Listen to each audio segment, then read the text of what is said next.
Et bonjour à tous et toutes. Alors, petit retour sur le Sen F450 après deux packs. Donc déjà, c'est pas beaucoup, ok, mais bon, deux packs en brushless 3S. Vous verrez les vidéos, malheureusement il n'y a pas tout puisque j'ai eu des petits problèmes avec la vidéo.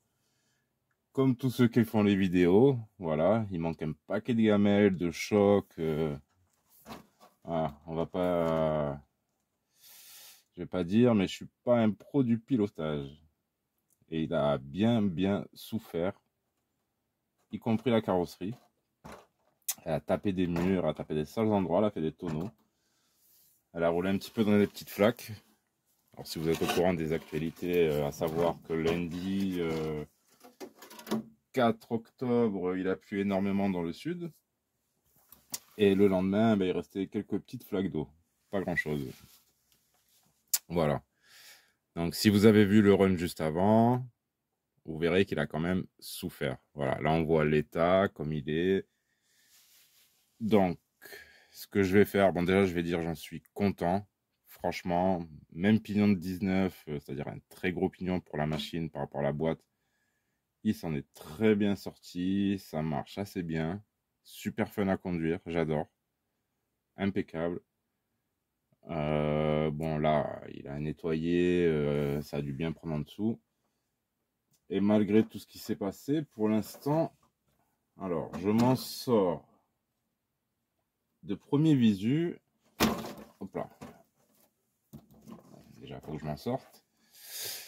Avec là une BTR dévissée, donc qui n'entraîne plus ce cardan. Donc lui, il ne peut plus entraîner lui. C'est pas méchant, j'aurais pu le vérifier. C'est un des seuls qu'il y a. Bon, d'ailleurs, j'avais vérifié la boîte parce que j'ai démonté plusieurs fois. Petit point négatif, on verra ça après. Rien de bien méchant. Donc il roule en 3S, il a quand même bien subi. Et pour l'instant, j'en suis à ça de dévisser. Et une biellette de la barre stab qui s'est décrochée. Alors ça, c'est de premier visu, sans avoir enlevé la carrosserie, puisque voilà, j'ai roulé cet après-midi, j'ai pas encore checké. Donc on va voir ça ensemble, vite fait de visu avant que je passe au nettoyage, que je ferai hors caméra, histoire de voilà, pas monopoliser le temps d'antenne et vous saouler avec du nettoyage. Alors première constatation, c'était évident. Question protection des projections, des éclaboussures, il n'y a que dalle. Donc là, il va y avoir un gros nettoyage. Bon, c'est pas méchant, hein, c'est quelques petites flaques. Mais il y a de la surface à nettoyer. Hein. Regardez, je vais partir de là. Hop. Ça fait vraiment limousine, quoi. Bon, gros nettoyage sur la carrosserie, mais ça devrait aller assez bien. Et regardez le châssis. Et ben, il va y avoir un gros nettoyage aussi. Tout ça pour deux petites flaques. Alors, si vous commencez à passer dans la boue, vraiment la boue, vous aurez du gros nettoyage. Bon, en ce qui concerne les barres stab, alors, à l'arrière, je n'ai pas de souci. Et à l'avant,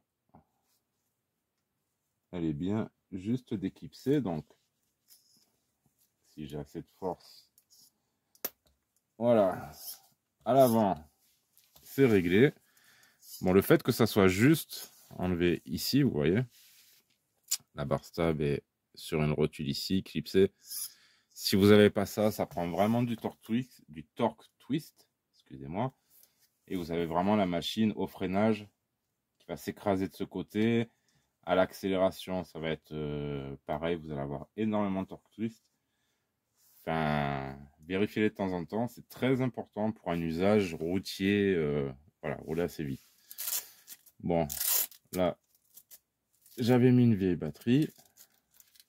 Ouais, une batterie qui a bien plus de 3 ans, légèrement gonflée, 3S, mais ouais, c'est vraiment des grosses batteries, ça rentre nickel dans le bac. Le bac à batterie, il est vraiment très bien. Seul truc pour l'instant que je vais vraiment lui reprocher, c'est son manque de protection. Alors, donc, vue d'intérieur, pour l'instant, voilà, ben, à part la saleté, il n'y a rien de particulier. Tout a l'air en place. Bon, on a les jantes qui ont morflé quand même sur des retournements. En fait, le fait qu'on ait des petits pneus, ça fait un petit peu... je sais pas si on pourra bien le montrer à la caméra, comme du flanc tendu. En fait, la jante, elle morfle directement. Mais alors, par rapport à ce qu'il a pris, toujours rien de cassé. C'est... Voilà.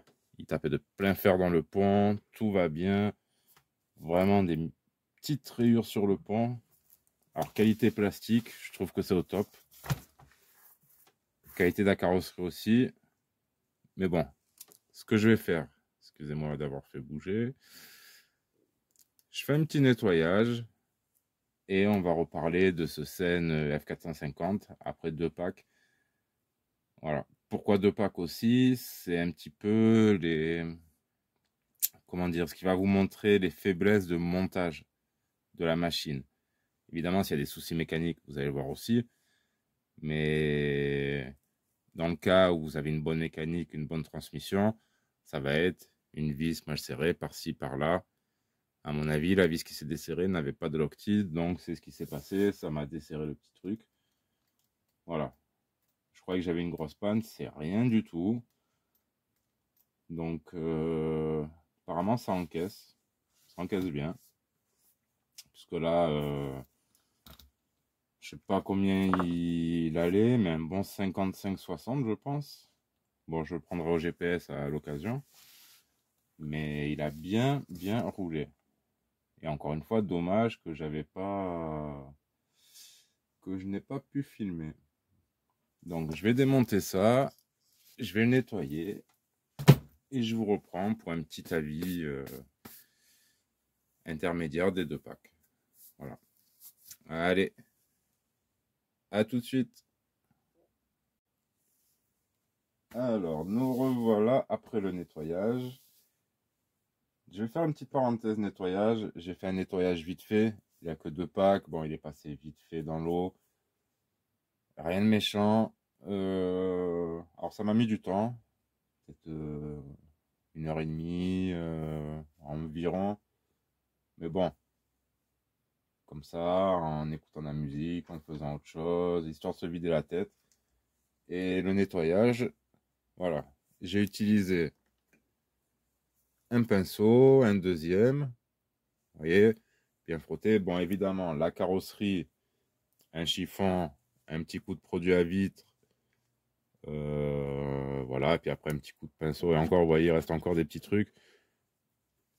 Mais disons, je veux pas trop la mouiller, je veux pas faire rouiller quoi que ce soit. Ça sert à rien. Voilà. Comment dire, un petit coup de soufflette, ça aurait pu le faire, mais j'en ai pas actuellement.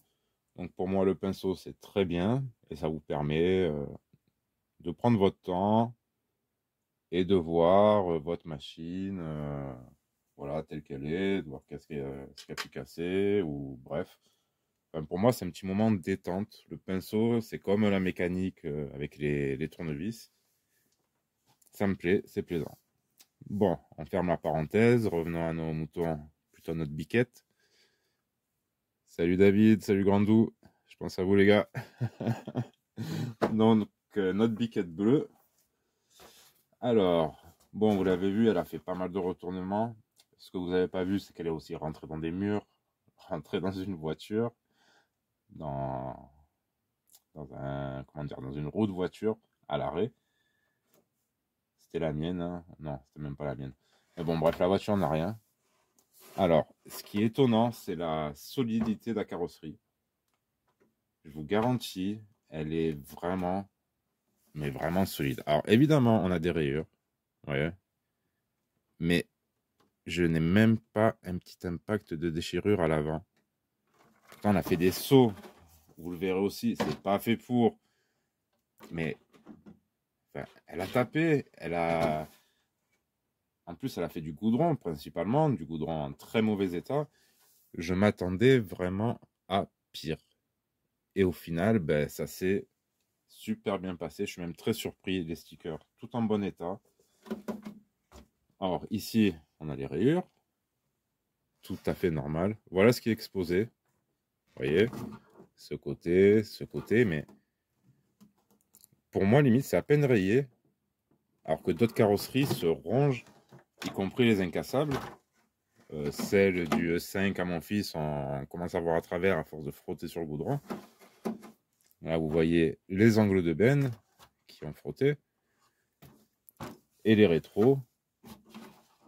Bon, qui ont très bien tenu d'ailleurs, hein, malgré la rigidité.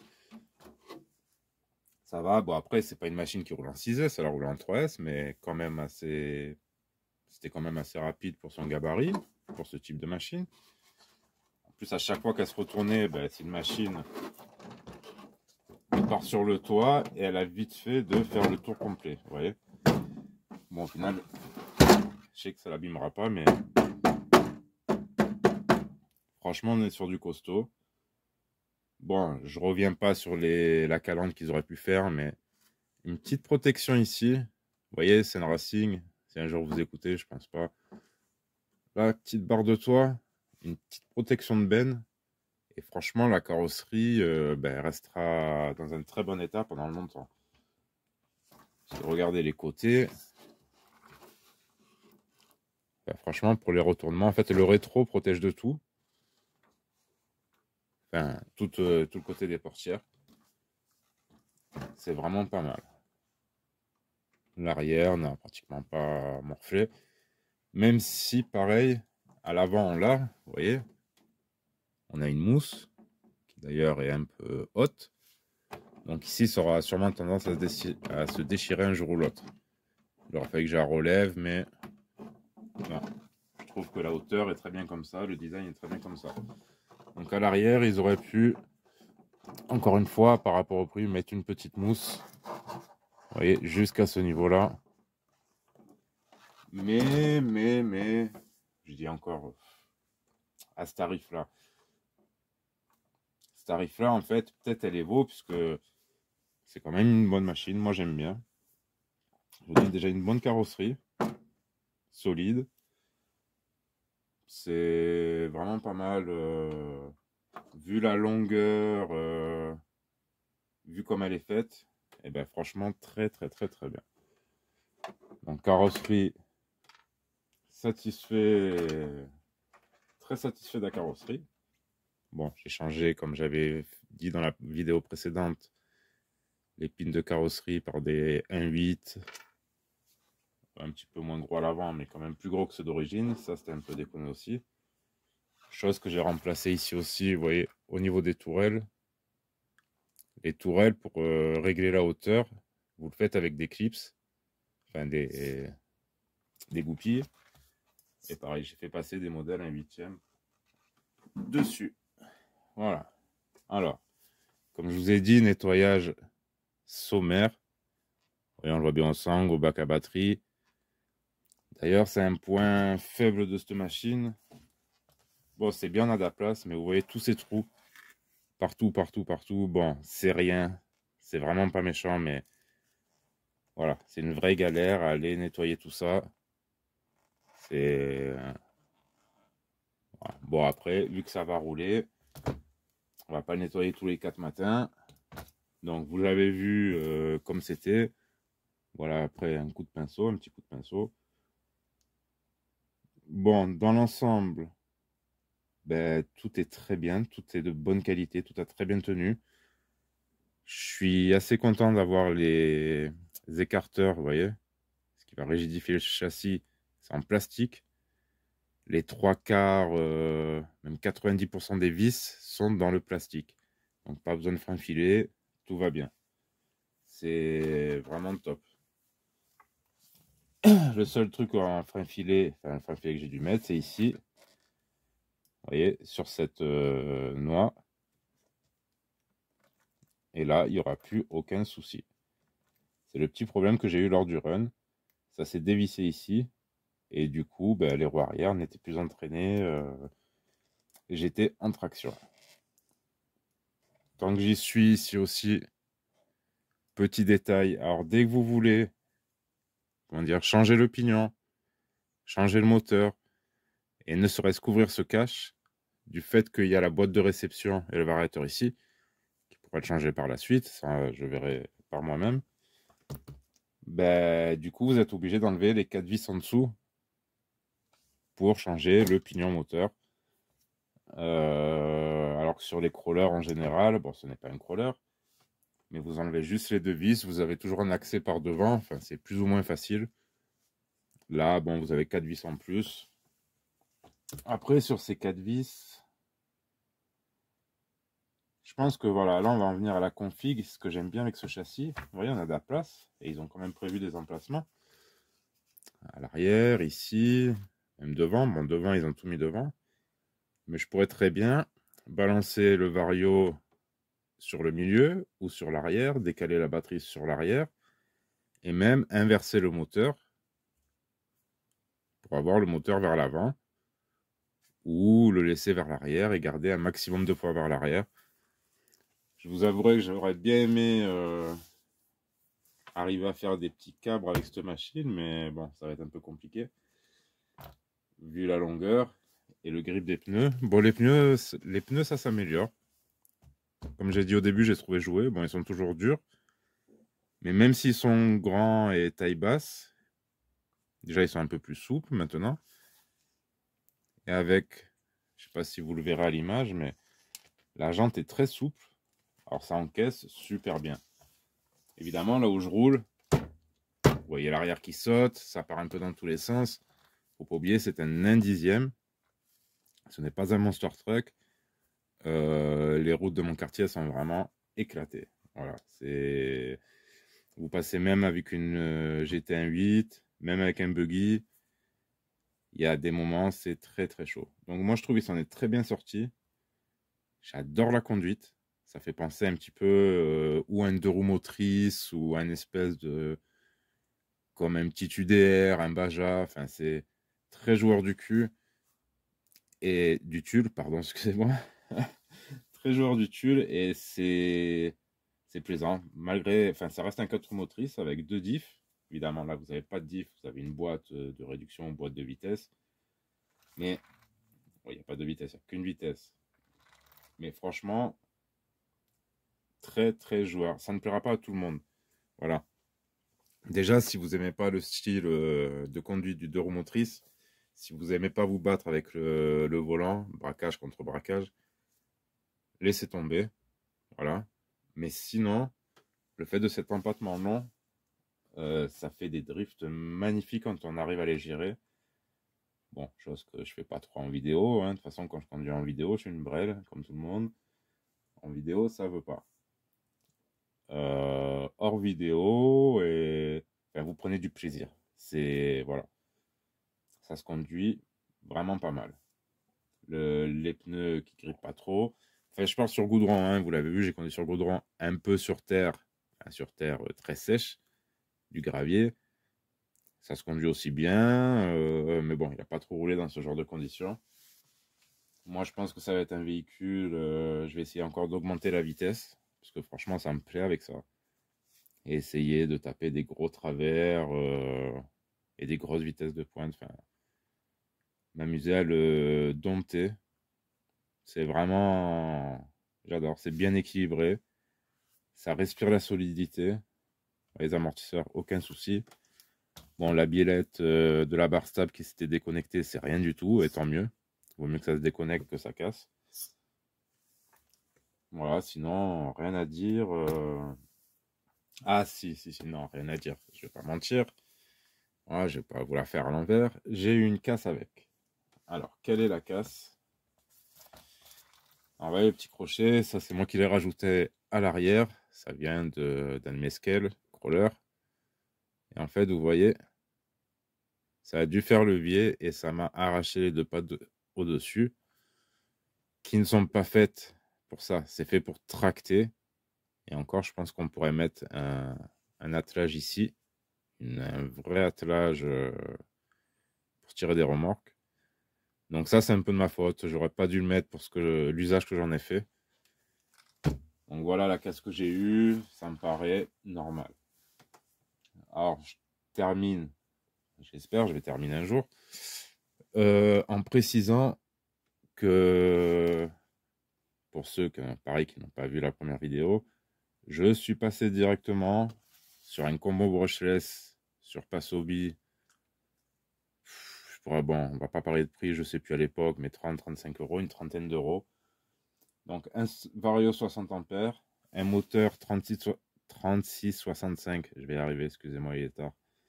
2100 kV, donc 4 pôles 2100 kV, 3665, et avec un pignon de 19, qui est le plus gros admissible par la boîte.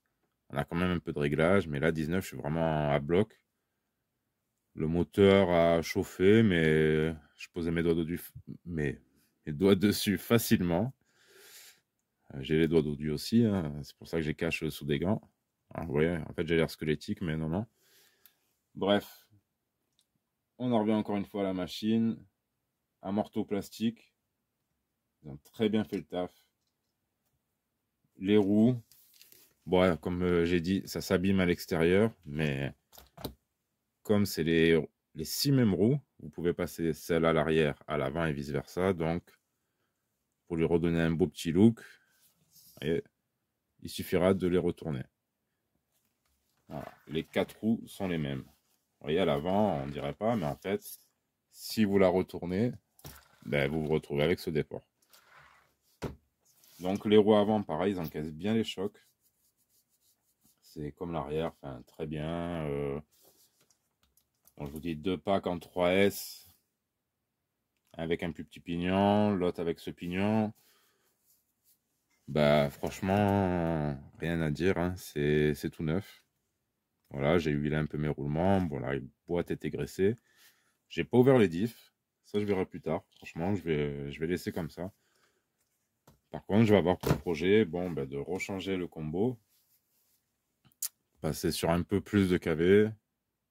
Un peu plus puissant. Et on verra peut-être pour du 4S. Je sais, ça va peut-être mal finir cette histoire, mais c'est un véhicule qui donne envie de le pousser à ses limites et de le rouler vite. Franchement, c'est pour ceux à qui ça plaît ce genre d'engin. Comme je vous dis, ça plaira pas à tout le monde parce que ça ne roule pas partout. Mais si vous avez un petit quartier ou une petite RC rapide, ben, ça peut valoir le coup. Voilà. Et je verrais même bien avec une carrosserie de limousine américaine là, avec le petit boomerang à l'arrière, enfin, ça serait terrible. Bon, déjà comme ça il est très beau, il est efficace, voilà, à prendre pour ce qu'il est. Encore une fois, je suis pas là pour vous le vendre, je suis là justement pour vous montrer, attention, si vous achetez ça, c'est pas une RC comme les autres, c'est spécial à conduire, mais ça reste très très bien. Voilà. Connaissant, enfin, ayant conduit pas mal de RC, moi je vous dis, c'est assez plaisant à conduire et assez réaliste. Ça représente bien la mentalité de ce genre de machine. C'est super. Voilà. Donc j'en ferai jamais un crawler. Alors maintenant, ce qui reste, c'est d'en faire un dragster. À voir. Bon, bref. Sur ce, je vous laisse sur cette belle image. Je donnerai toujours des nouvelles de ce véhicule, puisque je compte le garder. Mais, comme les autres, il va continuer à rouler, mais il va faire place à d'autres machines à l'antenne. Sur ce, merci de m'avoir suivi, et à très bientôt. Tchuss!